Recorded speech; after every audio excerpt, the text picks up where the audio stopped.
వీక్షకులకు స్వాగతం, నమస్కారం. నేటి మన చైతన్య రథంలో ప్రధాన అంశాలు. అమల్లోకి జిఎస్టీ 2.0.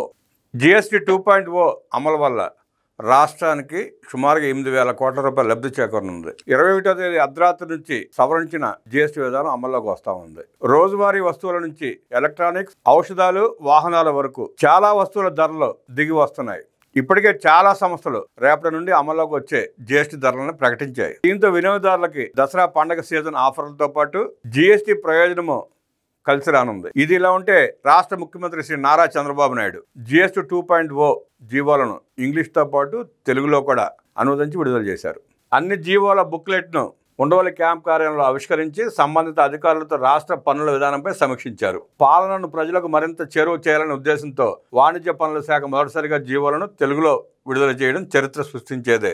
దీనివల్ల సామాన్య ప్రజలు ఇప్పుడు పన్నులకు సంబంధించిన జీవోలను తమ మాతృభాష తెలుగులో సులభంగా చదువుకోగలుగుతారు. వాణిజ్య పన్నుల శాఖ తీసుకున్న వినూత్న నిర్ణయాన్ని తెలుగు రాష్ట్రాల్లోని వేలాది వ్యాపారులు, అకౌంటెంట్లు, అధికారులు, ఉద్యోగులు, నిపుణులు అభినందిస్తున్నట్లు రాష్ట్ర పన్నులు, వాణిజ్య పన్నుల చీఫ్ కమిషనర్ బాబు ఓ ప్రకటనలో తెలిపారు.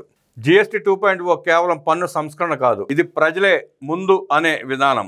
ఇది ఖర్చులను తగ్గిస్తుంది, అనుసరించే విధానాన్ని సులభతరం చేయడంతో పాటు ప్రతి ఇంటిని, రైతులను, విద్యార్థులను శక్తివంతం చేస్తూ వ్యవస్థను బలోపేతం చేస్తుంది. ట్రాక్టర్ల నుండి పాఠ్యపుస్తకాలు, మందుల వరకు ఆదా చేసిన ప్రతి రూపాయి సుస్థిరాభివృద్ధికి దోహదపడుతుంది. ఇది కేవలం పన్ను సంస్కరణ కాదు, ఇది ఒక మార్పు. సెప్టెంబర్ 21 అర్ధరాత్రి అమల్లోకి రానున్న జిఎస్టీ 2.0 భారత ఆర్థిక వ్యవస్థను మరింత బలోపేతం చేయనుంది. ఈ సంస్కరణల ద్వారా అదనంగా దాదాపు 2 లక్షల కోట్ల రూపాయల ప్రయోజనం కలుగుతుందని అంచనా. ప్రజలే ముఖ్యం అనే విధానంతో తీసుకొచ్చిన ఈ కొత్త జిఎస్టీ విధానం ప్రతి ఇంటికి, రైతులకు, విద్యార్థులకు, వివిధ రంగాలకు ఎంతో ప్రయోజనం చేకూరనుంది. ముఖ్యంగా రాష్ట్ర ప్రజలకు ఈ మార్పు వల్ల 8,000 కోట్ల రూపాయల ప్రయోజనం లభించనుంది. వస్తువులపై జిఎస్టీని 18% నుంచి 5% తగ్గించడం ద్వారా సామాన్య ప్రజలకు ధరల భారం తగ్గింది. వెన్న, నెయ్యి, పన్నీర్, సబ్బులు, shampoo, hair oil, processed food, బిస్కెట్లు, కాఫీ వంటి వాటిపై పన్ను తగ్గింది.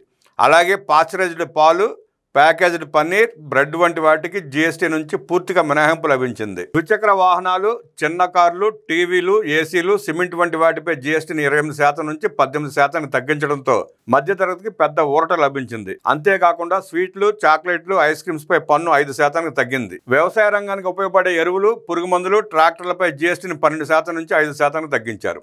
ఇది రైతులకు భారీ సహాయపడుతుంది. అలాగే చేనేత, చేతి వృత్తుల వారిని ప్రోత్సహించడానికి వారి ఉత్పత్తులైన ఏటికొప్పాక, కొండపల్లి బొమ్మలు, చేనేత వస్త్రాలపై జిఎస్టీని 5% తగ్గించారు. దీనివల్ల ఎగుమతులు పెరగడానికి అవకాశం లభిస్తుంది. సేవా రంగం, హోటల్ వసతులపై జిఎస్టీ తగ్గించడం వల్ల హోటల్ ఛార్జీలు తగ్గుతాయి. తద్వారా పర్యాటక రంగానికి ప్రోత్సాహంగా ఉంటుంది. ధరలు తగ్గడం వల్ల ప్రజల కొనుగోలు శక్తి పెరిగి ఎంఎస్ఎంఈ, సూక్ష్మ, చిన్న, మధ్య తరహా సంస్థలు రంగానికి ఉపాధి కల్పనకు బలం చేకూరుస్తుంది. ప్రజల ఆరోగ్యంపై దృష్టి పెట్టి కొన్ని ప్రాణరక్షక మందులు, హెల్త్ ఇన్సూరెన్స్ ప్రీమియంలపై జిఎస్టీని తొలగించారు. ఈ సంస్కరణల వల్ల వినియోగదారులకు 1,00,000 కోట్ల వరకు పొదుపు అవుతుందని అంచనా వేయడం జరిగింది.